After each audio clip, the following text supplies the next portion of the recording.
Hey, everybody. Welcome to the RESGEN Giving Life Podcast, where we hear stories and have conversations about life in Christ, everyday discipleship, and ways that we as men can give life to others. My name is Tom Henderson, the founder of RESGEN, and I appreciate you joining me today for the podcast. Before we jump into the episode, I want to let you know that tickets for RESGEN Men's Summit 2023, which takes place right here in Sioux Falls, South Dakota, are on sale now.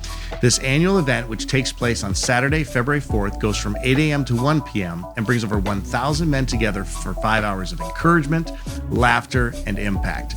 This year's speakers include New York Times bestselling author John Acuff, Dallas Cowboys chaplain Jonathan Evans, and more. Tickets for this amazing event are only $30, and you can grab your ticket along with all the information about it at resgen.org. All right, my guest today is a friend of mine who was a punter in the NFL for 15 seasons and currently works in full-time ministry for the Fellowship of Christian Athletes in Sioux Falls. In addition to that, Brian Hansen is a husband, a father, and a deeply devoted follower of Christ. On today's show, Brian and I visit about some of the biggest lessons he learned while playing in the NFL and what led him to make the decision to follow Christ early in his career. We also talk about how he was able to live out that faith in the locker room and what it was like to transition from his career as an NFL punter to working in full-time ministry with FCA. I think you're really going to enjoy this episode. So here's my conversation with Brian Hansen.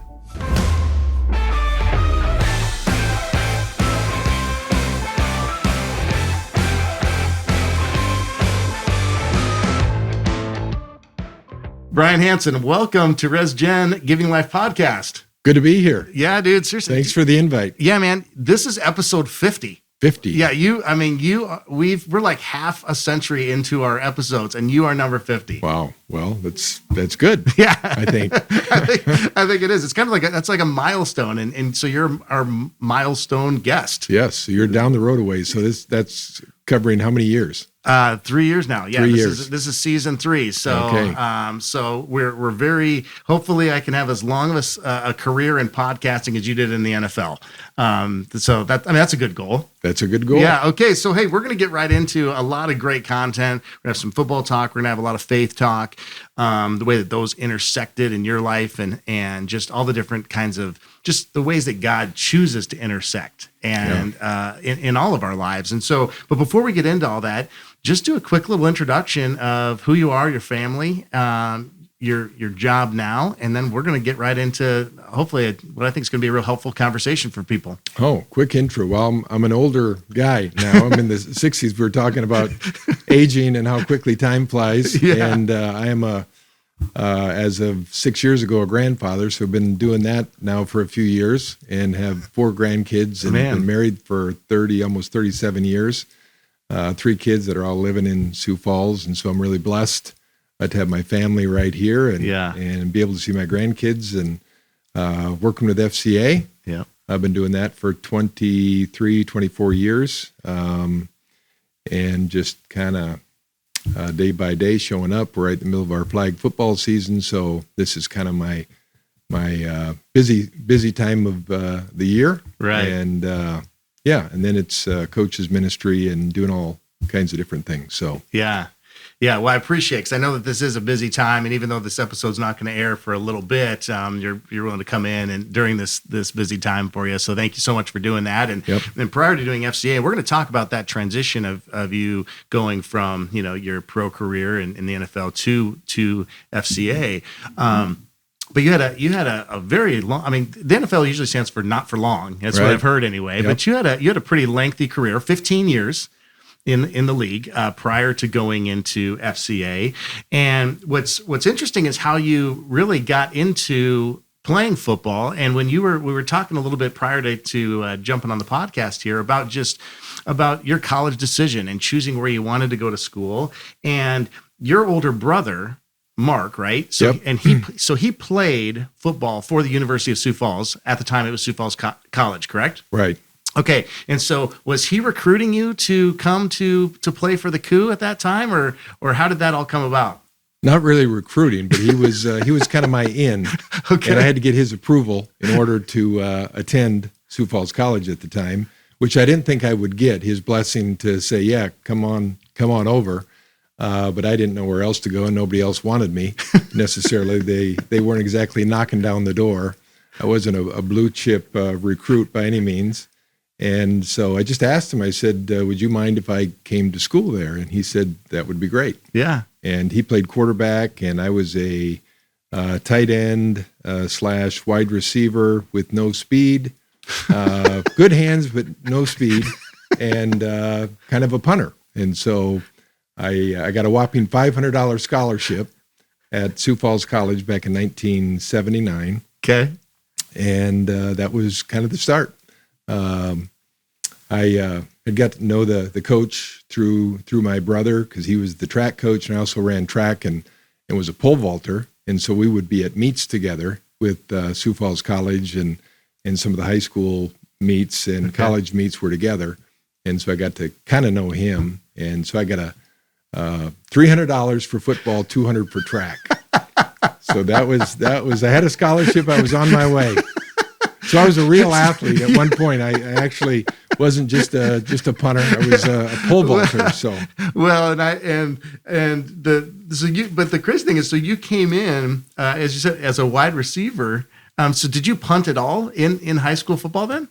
Well, my senior year, my junior year, I didn't go out for football. Okay, I'd had enough of it and had kind of a coaching situation the year before, and I didn't want to play football. And I was kind of focused on pole vaulting. That was kind of my first love. And then I sat out a year, and we got a new head coach, and he kind of recruited me to come my senior year. And after sitting out a year, I kind of missed it. And in that time, I went to a game at USD against North Dakota State, and they had the two best punters in the nation playing at that game.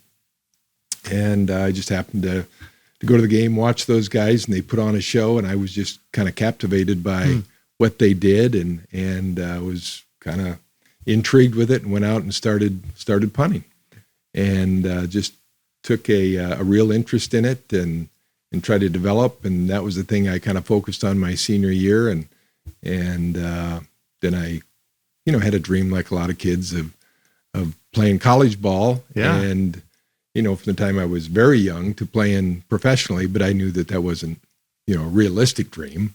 But I kind of, over the next couple of years at Sioux Falls College, realized I had some potential there, and it just kind of worked out. Yeah. So then yes, you just talked about how a lot of kids dream about playing, in the pros and all that kind of thing, but you said that was really just a dream. It wasn't something that you really thought was possible, right, especially as you were coming into college. So what originally did you go to school for? I mean, obviously you got the big scholarships, like you said, to participate in athletics, which you became an All-American, by the way, which is a pretty good ROI for the University of Sioux Falls College. Yep. I too am a USF graduate, just a few years after you, but that's a pretty good ROI to get you to come to school and to become an All-American and eventually are drafted. But what did you originally major in? What was your thought as to what you would do after college prior to thinking you had a shot at the pros? Yeah, I really wasn't sure what that would be.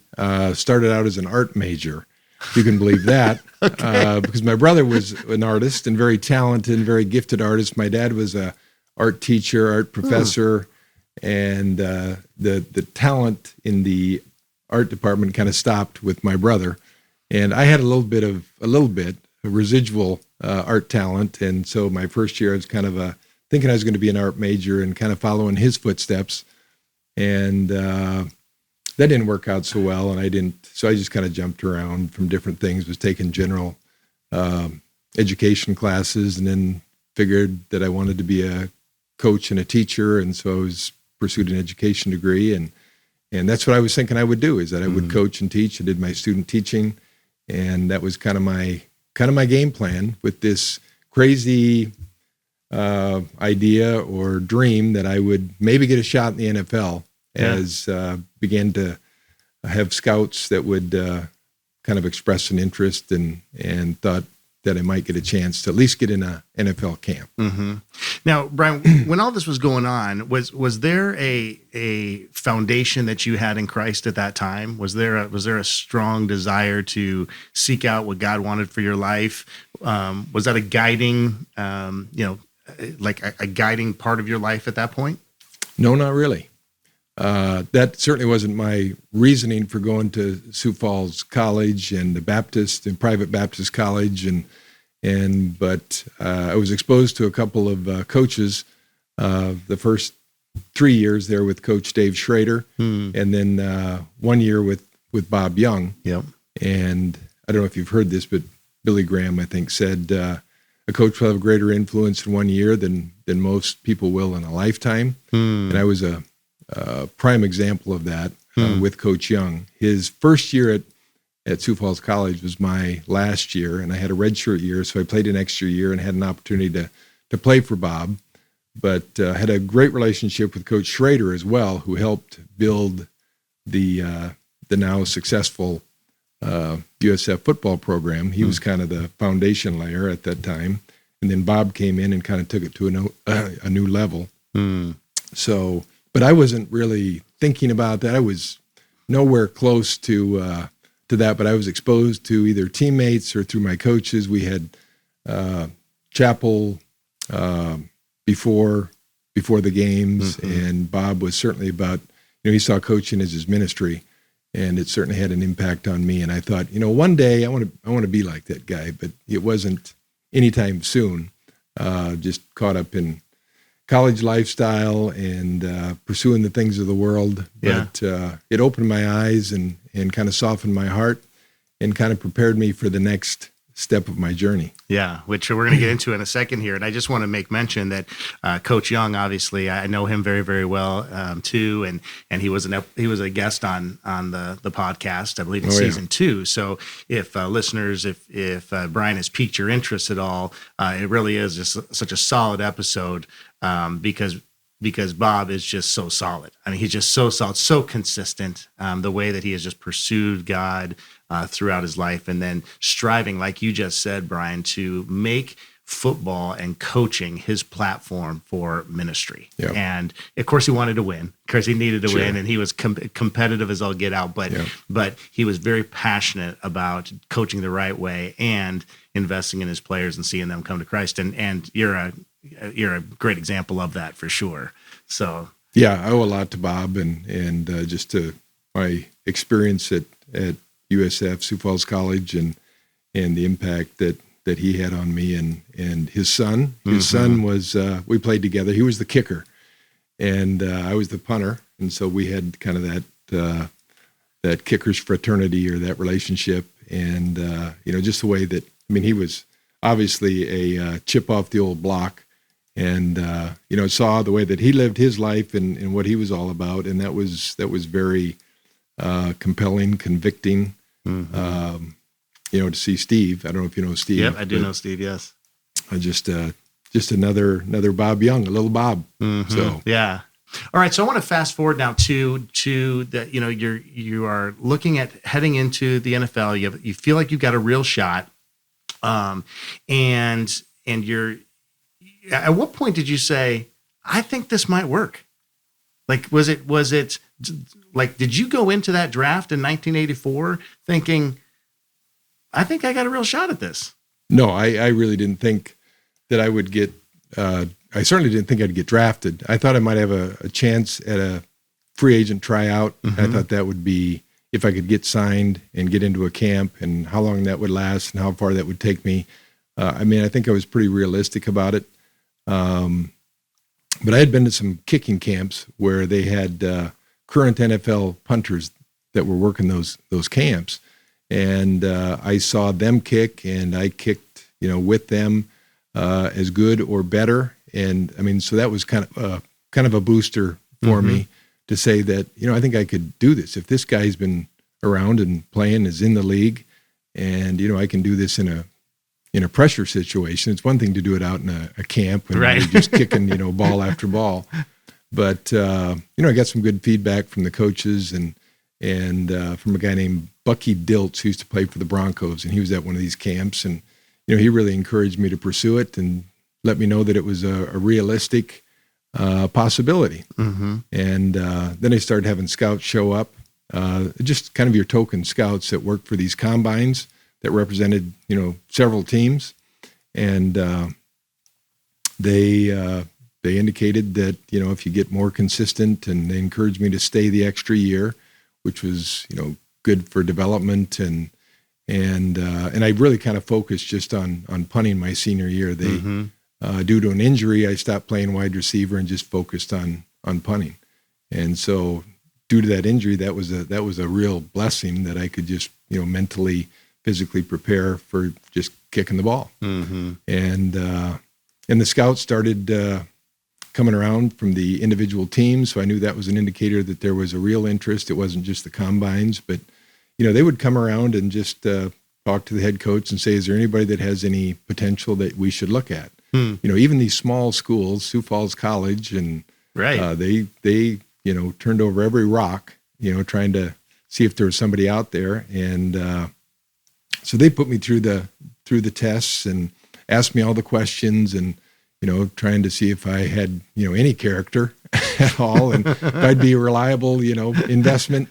And then turned out that I got drafted by the New Orleans Saints in 1984, and I thought I was going to sign with the Cowboys. I had met with one of their guys the night before the draft, and they were going to sign me if I didn't get drafted, and I was planning to be a Dallas Cowboy. And then the Saints drafted me, and I was heading to New Orleans. Yeah. So you're now, are you married at this time, Brian?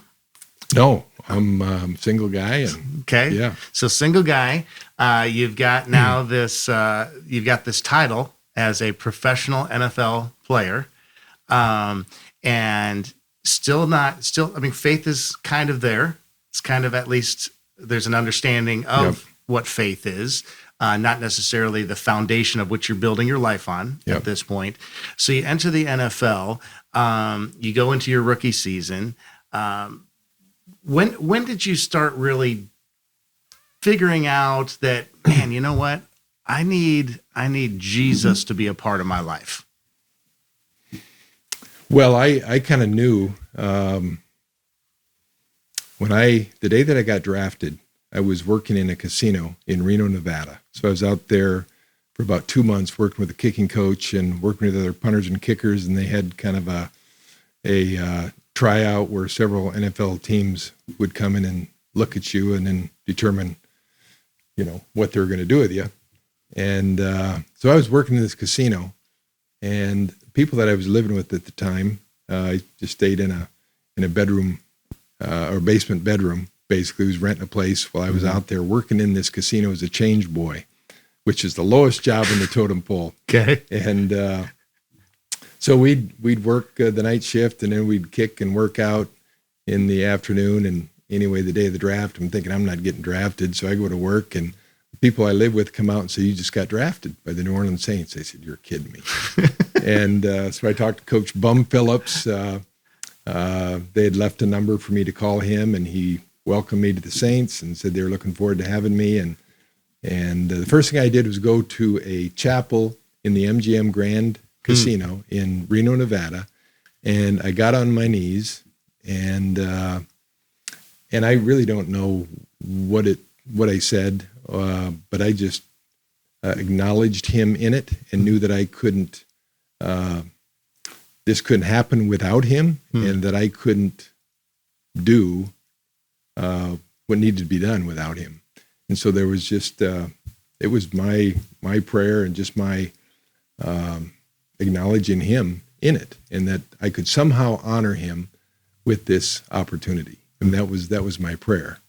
And that was the kind of the beginning of making kind of a commitment to him, but not necessarily ready to live my life for him or to really follow him. It was just like, I knew it was of him. And I knew that I needed to honor that and to respect that. And then I was exposed to a couple guys my rookie year that kind of led me in the right direction.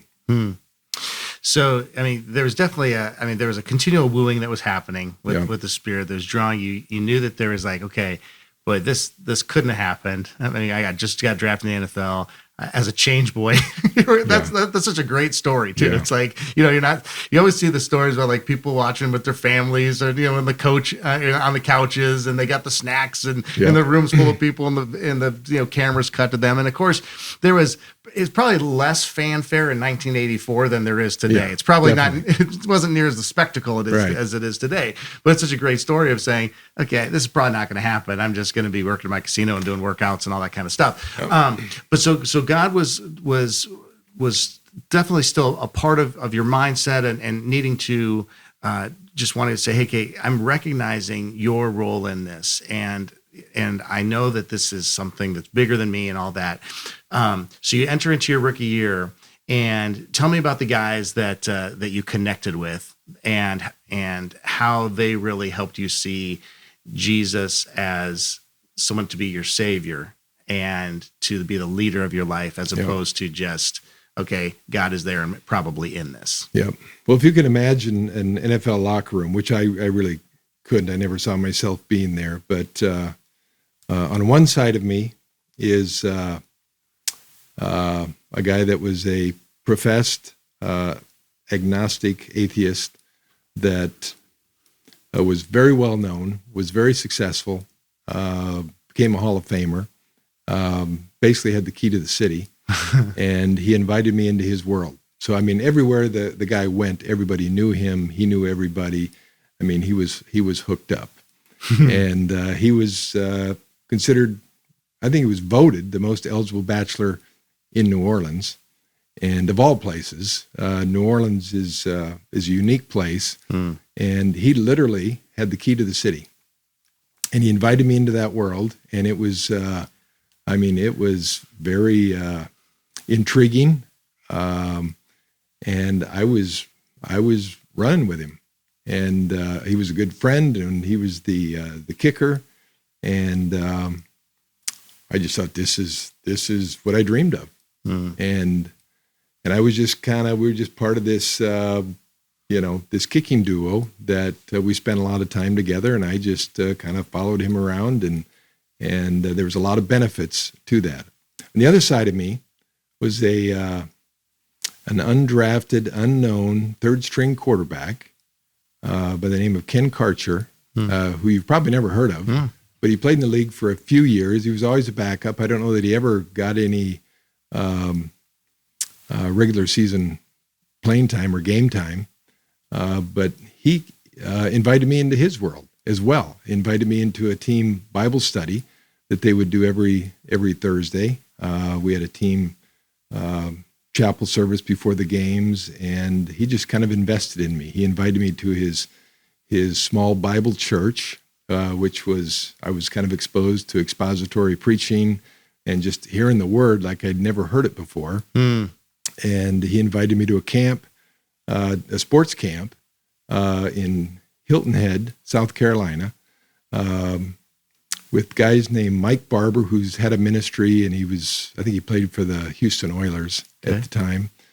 Tony Dungy and his family were there. And so we were just we were part of the coaching staff, and I was exposed to these guys that were sharing their faith and sharing their testimony. And I heard this one guy speak, I don't know who it was, but he was sitting there talking to these kids about, his relationship with Christ. And I just thought, I want to do that. I want to be able to speak that way and to live that way, and to see these examples. Certainly Tony Dungy at the time was just a coach. I think he was offensive or defensive coordinator, but he was not a big name. He was just a guy. Yeah. And just to see him, the example that he was, and just to hear him speak, and it was a really compelling, intriguing. But I wanted to be a part of that. I wanted my life to count, and through guys like Ken Karcher and other guys that were in that kind of small group, this remnant of believers that were on this team meeting together. They just, they had a passion for Christ that I had never seen before, and I never expected to see that in an NFL locker room. And so they just kind of poured into me.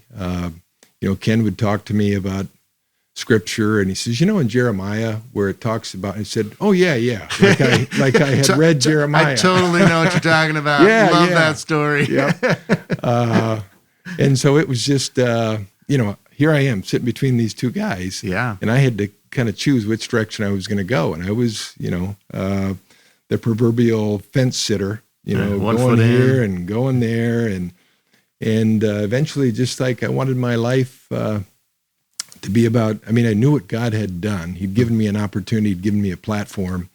And I wanted, like I said, with that initial prayer in the casino, I wanted to honor him with my life. And I knew that, I was there because he had made that possible, and I couldn't do it without him. And so, it was amazing how God just kind of took, I was desperately in need of the strength that God provided in order for me to do what I did and to do it consistently, throughout my career. And God just continued to put people in my life that, just kind of took me a little bit further. So when you're telling this story, I just got to think so you have the one experience with, your kicking buddy, the, key to the city guy, hookups. I love that, just like, hey, that guy was hooked up, so he could hook you up and all this kind of thing. But then on the other side, you just got this, this, and I'm sure that he had just this, this desire, to hang with you and to invest in you the same way, just in a different way. And then you have this other guy that just saw this potential of someone who, number one, Jesus loved, and that Jesus wanted to use. And so all of that took place within your rookie year. Yeah. That's what's amazing to me is it wasn't multiple seasons of just going one way and then okay, now God all of a sudden gets your attention. It's all taking place at the same time. Right. Plus you're trying to adjust just to an NFL lifestyle of travel and figuring out how do you be a young single dude that, is playing in front of thousands of people and wearing Saints jerseys and all that. It had to have been just kind of this crazy mind bender. Oh, it really was. But, to have a foundation that was, first and foremost established, growing up with my parents. I was a churchgoer. I was always in church, Sunday school, Bible school, the whole deal. And so there was always just this awareness. I was always a believer, and it was just come to this point where I needed to make a decision. And there were some, pretty defining moments throughout in, my career where, I just look at those things as God was refining me. He was working on me to bring me to a point of surrender.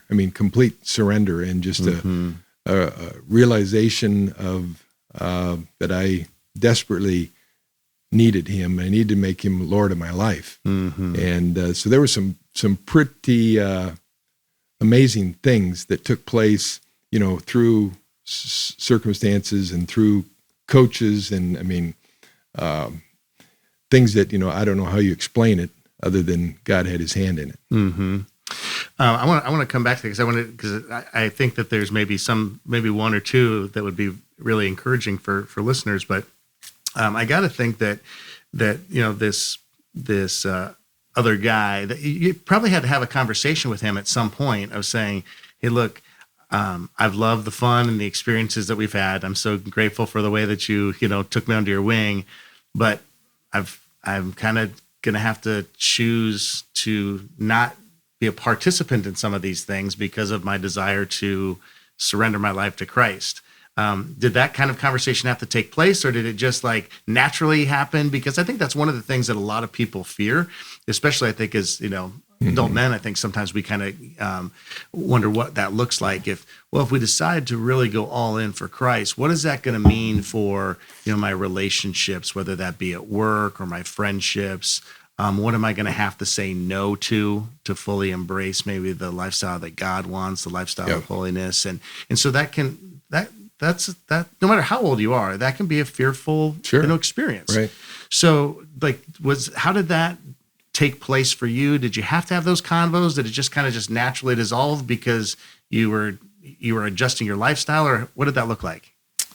It wasn't a radical adjustment, and we had a lot of conversations as time went on, and I was, growing in my faith, and even after I left New Orleans and he stayed there for a number of years, we stayed connected and would spend time together in the off season. And as I was growing in my faith, I definitely had conversations with him and shared my faith, and he didn't necessarily embrace it or grasp it or understand it, and good for you kind of a thing. Yeah. But he was open to it, and but I never really had to cut ties. It was a matter of, okay, where does this relationship go? Mm-hmm. A big part of that was I met my wife after my rookie year, and we dated for 3 months, got engaged, and were married within a year. Okay. And so that kind of put an end to running with the key to the city guy. That kind of nipped it in the butt. But, I was still growing spiritually, and we got involved in a couples Bible study on our team, led by a team chaplain. Mm-hmm. And that was a growing and good experience for both of us. But then it was just continually, as I moved from team to team with free agency, Mm-hmm. God just kept putting people in my life, and I stayed connected to the key to the city guy. Yeah. And he, at one point, he told me that he was a baby Christian. He had a lot of people that, over the course of his 25-year career, My goodness. that poured into him, and so not sure where he's at today. We touch base occasionally, but there was at least some seeds that were planted, and I think some fruit that's coming from that. Mm-hmm. Yeah, I think that's a good word, Brian, and because I think that a lot of times we can think that, oh man, it has to be this. I got to cut all ties. Like, I love that you just even said that. I didn't cut ties with him, because there are some situations probably where people do need to say, oh, that is not good for me to, roll with that crowd or whatever, because of the influence that they continue to have on me, or I'm not strong enough to kind of stand up to that or whatever. But what I love about that is that you just allowed God to continue to work in your life and to conform you more into the likeness of Christ, which is the goal after we come into a relationship with him, right? Sure. That we just become more and more like Jesus, and that you continue to just hang out, shine Christ's light, and model that through your life. And that doesn't mean you did everything perfectly, by any means, and still made some errors in judgment, I'm sure, a time or two. A few. But yeah, God's grace is always there, walking with you, and then you could continually just model that for him and so many other people.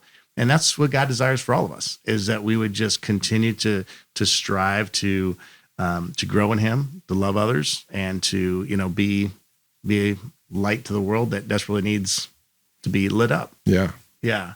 So that's awesome. So you mentioned your free agency, getting moved to different teams and all that kind of thing. So you played for a total of how many teams in your career? Was it 5? 5. Yeah, Five 5 teams. Yep. So started in New Orleans, then went to New England for a year, then played in Cleveland with Bill Belichick, his first year as a head coach, for 3 years there, and then signed as a free agent with the Jets. Brad Seeley, who's a local guy, I think he's from Baltic. Okay. He was a special teams coach, and so I played there for 5 years with 3 different head coaches. So Pete Carroll, Richie Kotite, and Bill Parcells.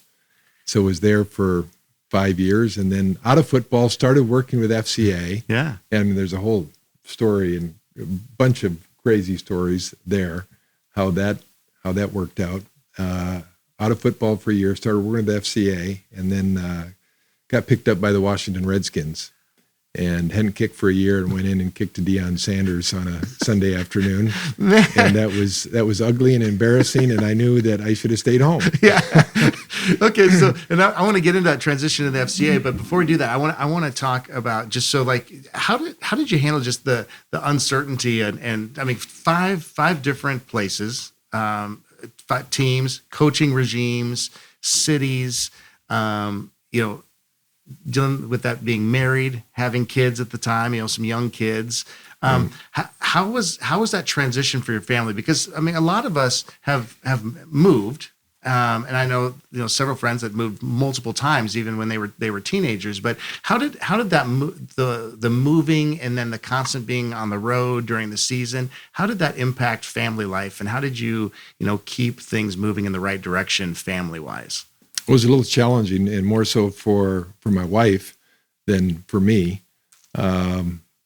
because she was the one that would wait for the phone call to say, "Honey, I think I made the team, and you can pack up, the stuff, and the kids, and come to Cleveland or New York or whatever." And we were moving around and kind of looked at it as, this is a great opportunity, this is a great blessing, and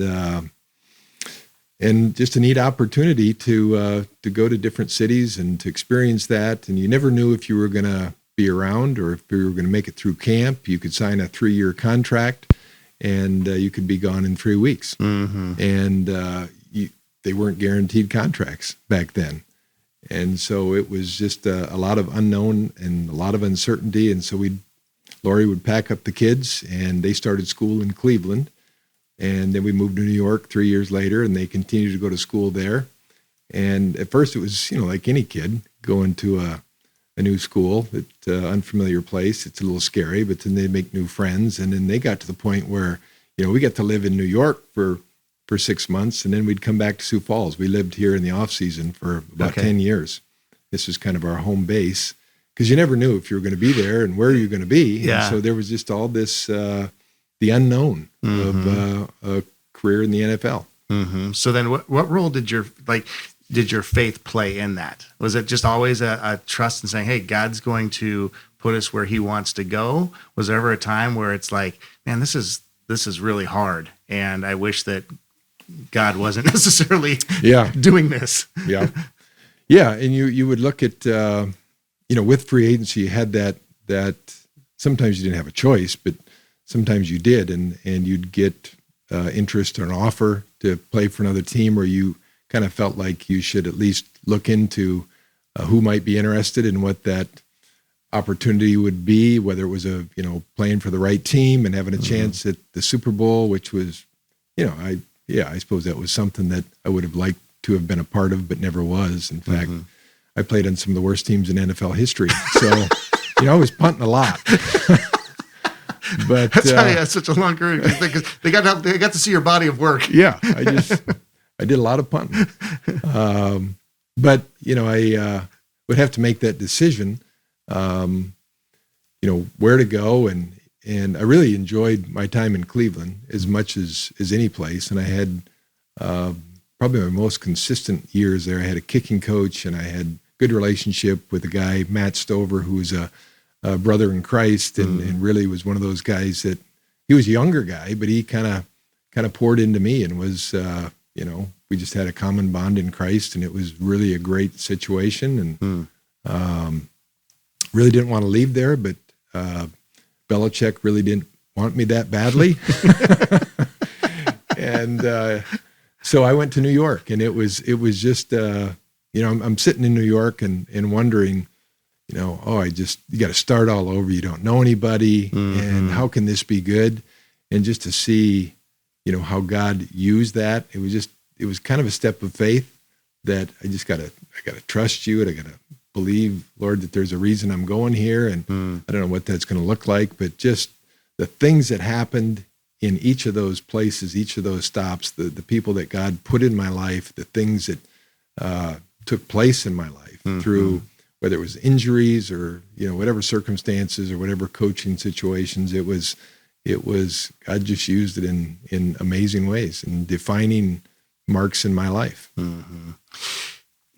God sees the whole picture, right? While we just see such small little snippets of it at times. And just then that doesn't always make it easier, because sometimes there's okay, all I can see right now is maybe a piece of the picture that doesn't look very good in our life. And I just think about all the different kinds of situations that are probably represented by people that are listening right now. And it's like, man, what is the big picture, God? Like, what is the big picture? But then as you get beyond it and you look back and say, oh, I get it now. I get, what the Lord was trying to do in me or through me or whatever. So as you think about, just the NFL career and all those kinds of things, Brian, God probably taught you a lot of lessons through your years of playing football and professionally in that. I think that what you just mentioned, one of them. I think that was one of them. Is there another lesson or two that you just feel like, what, this is a lesson that the Lord taught me, or that I walked away with during my time there? Yeah, I just don't know where to start. There was a lot of them. Yeah. One, I look at it as a defining moment, how God was intricately involved in just bringing me to an awareness of bringing to that place of surrender and just trusting Him. So Parcells becomes the head coach of the New York Jets, and we just come off of a 1-15 season with Richie Kotite.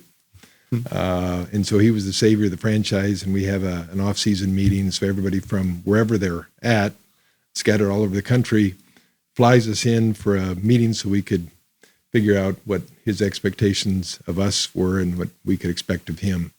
And so the night before we had dinner, and all the guys are talking, and one of the guys that had played for Parcells said, "Hey, be ready, guys. He's going to have an off-season conditioning program, and you're all going to have to leave home and be in New York and be part of this." And with the collective bargaining agreement, that couldn't be mandatory, but he said, with Parcells, you better be there if you want to be on the team. So I had this I can't be away from my family for 3 months for this conditioning program. We were living in Sioux Falls. I've had 3 young kids, and I'm just thinking I don't want to be away from my kids. I don't know that is what I should do as a father, even though I had come off one of my better years and wanted to continue to play. But I was just really convicted that I was going to have a conversation with Coach Parcells and see if I could be exempt from that program, because I felt I needed to be with my family. And that was part of my, I think, maturity as a husband and a father, and I just didn't want to be away from my kids and my family. And so I go to my room that night, and I literally get on my knees, and I just prayed, Lord, I've never really surrendered my future to you. I've never really trusted you. My identity has always been in football, and so Lord, I just give this to you, because I don't know what to do other than I don't feel I can be a part of this for the time that I would be required to be there. And so I just said, Lord, I've got to trust you with this. I've got to give this to you, and I just, whether I'm a New York Jet or not, if I've got to have that conversation with Parcells and he cuts me, so be it.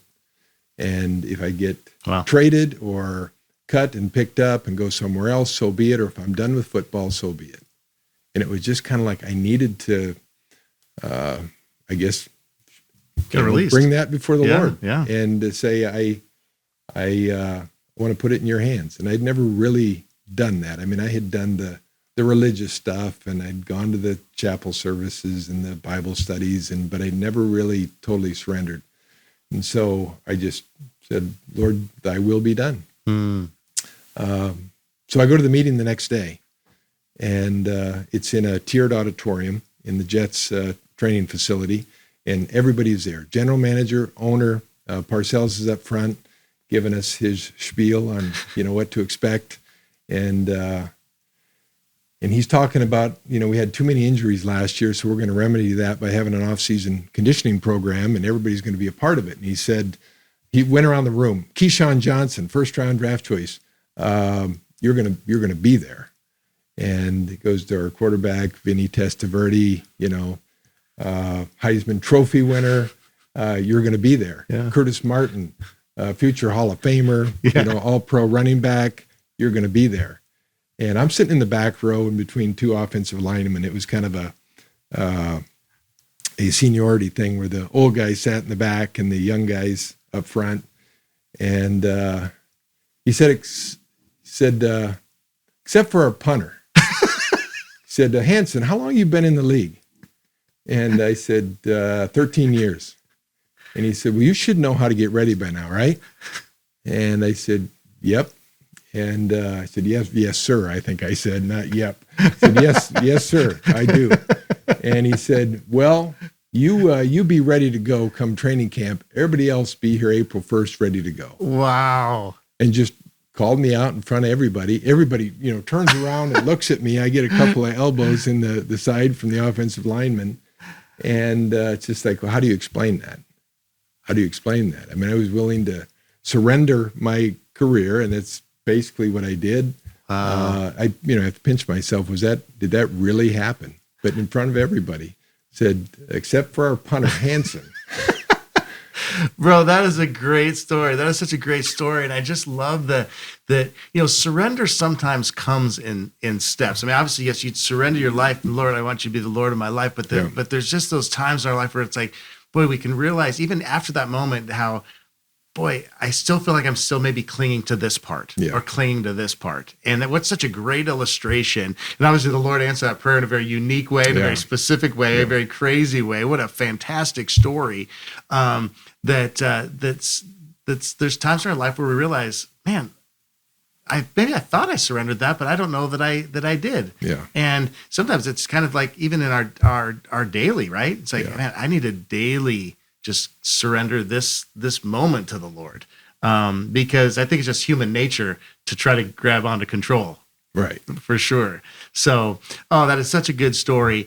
And I'm sure you have so many more that we don't have time to get into, but that was what a great thing that the Lord did for you and your family as well. That really, and it lengthened your career for a couple more years, which is awesome, and I love that you got a little special treatment there for your seniority, sitting in the back row. That's pretty awesome. Yeah. All right, so let's talk about the transition now from the NFL to FCA. Okay, so you said you did come back. You worked 1 year and then went back to the NFL, and said, okay, nope, I need to go back. So how did the transition happen from going from playing professional football into now full-time ministry? How did that all transpire? Well, I was kind of back and forth with the Jets. My first conversation with Bill Parcells was he was talking about, oh, you're from South Dakota, right? And I said, yeah. He said, I've always wanted to go to South Dakota, never been there. One place I've never been, and I want to get there one day. And do you want a pheasant hunt or see Mount Rushmore? He's fascinated with the native culture. Okay. And Mount Rushmore and the whole thing, whatever. And he said, I just want to let you know that I'm going to try and get rid of you this year. which really, I mean, kind of floored me. I never had a conversation with the head coach, and that was the first thing he said. But looking back, I actually kind of appreciated him saying that. And I think it was part of his motivation, and I could see how he did that with different guys, especially the older guys. How he would use his techniques to motivate you to play at a high level, and that's how he got guys to do that. And so it did motivate me. It prepared me that I'm looking for a young guy because in 3 years we want to be competing for the in the big time. Yeah. We want to be in the AFC championship game. And he says, and you're old. And I don't, and punters, just kickers, I've seen it time and time again where one season it works, the next season they just don't have it mentally or physically or, the two work together. So I'm going to try and replace you. And that was a conversation that I had that kind of motivated me. Mm-hmm. And I forgot where we were going. Well, and did you anticipate? That's funny. Did you anticipate then that the road would lead to full-time ministry? From. Oh yeah, so I'm going back and forth. Yeah. And anyway, so he ends up cutting me, and I'm home for 3 days, and I'm talking to the FCA guys, and they said, "Are you interested in working with the FCA?" And I said, I don't know what I want to do. I know a lot of things that I don't want to do, but this sounds like exactly what I want to do. Mm-hmm. And I was excited about that. I go home and excited to tell my wife that, hey, I can start working on kind of a part-time basis or whatever. The door is open to work with FCA. And she meets me at the door with phone in hand and says, it's Coach Parcells. He wants you to come back after 3 days. Yeah. After having the, hey, I'm going to let you go. He cuts me and be ready because we might call you back. I said, yeah, you tell that to everybody. Yeah. And I thought I was done. And so I was excited about the FCA opportunity and end up going back for a whole nother year. And then the next year he says the same thing. You're older now. I'm going to try and find a young guy. But he didn't have the heart to cut me. So he traded me to Green Bay and they cut me 5 days later. So it was a roller coaster deal for like 3 years, back and forth and in and out. And, but I knew that God had placed his calling on my life, opened this door of opportunity. And I was excited about that. I was tired of kicking a ball and, mentally, physically, I was having issues and I was really excited about this door that was open, the opportunity that I had with FCA. And was in it for a year, get a call from the Washington Redskins, another story or two there of how God was continuing to refine me and show me a few things, because I was wondering, I was really asked him, I kind of laid out a fleece. I said, God, do you want me to go back? Because I really don't want to go. So if you want me to go back, then make it very clear to me that this is, so I'd gotten to that point, another level of surrender and putting it in his hands, and that door kind of opened, and I went back for 3 games, and that's when I had the showdown with Deion Sanders, and he returned one for a touchdown and kind of blew right past me, and it's like, what am I doing out here? This FCA thing sounds pretty like good. Where I need to be. Right. And so now you've been faithfully serving FCA for over 20 years, as you just said. And so what's been your favorite part about working in ministry? I mean, there's so many great parts, I know, but I mean, but from you have the great career in the NFL, but now you're able to do what you love and sharing your love for Christ and the importance of following him and discipling and all that kind of stuff. So what's been some of your favorite just things about being in ministry? Well, I never knew what I was really getting into, and I really had no vision for what that was going to be. It was just, Lord, if this is where you want me to be, and you're going to do something, through me, with me, then, it's got to be you kind of guiding and directing and giving me wisdom. So I was very dependent on him because I didn't know anything about ministry. I just knew that I wanted to do it. I wanted to make Christ known, to know him and to make him known. Yeah. And I really wanted to be about that because of everything that I was drawing on from my experience in the NFL and what he had done, in my life and through people and brought me to that point. I just wanted to serve him and commit my life to what I thought was going to be part-time ministry turned into full-time ministry just because I loved what I was doing, and I just felt called to do that. Yeah. And so I initially was just an area rep and going out and meeting with coaches and huddle leaders and trying to start huddles, and that evolved into different events that we did. But working with coaches and working with the flag football program, started that about 20 years ago, where we had 70 kids the first year, and then how that grew over time and how God used that and blessed that to do ministry to little guys that had a love for football. Well, and their families. And their families. And their families and their dads that are out there. Both my boys were a part of the flag football. I mean, they're 21 and 18 now, but I mean, both of my boys were part of the flag football program, and that's how long we've known each other as well. Yeah. When I first moved back to Sioux Falls, and you were a part of that, and just seeing the way that you serve. I mean, just the way you serve kids and families and coaches. The servant heart you have is just such an encouragement, to so many. I mean, I'll just tell you that, one of those humble dudes on the planet, especially someone that had a 15-year NFL career that could have much more of a serve me attitude.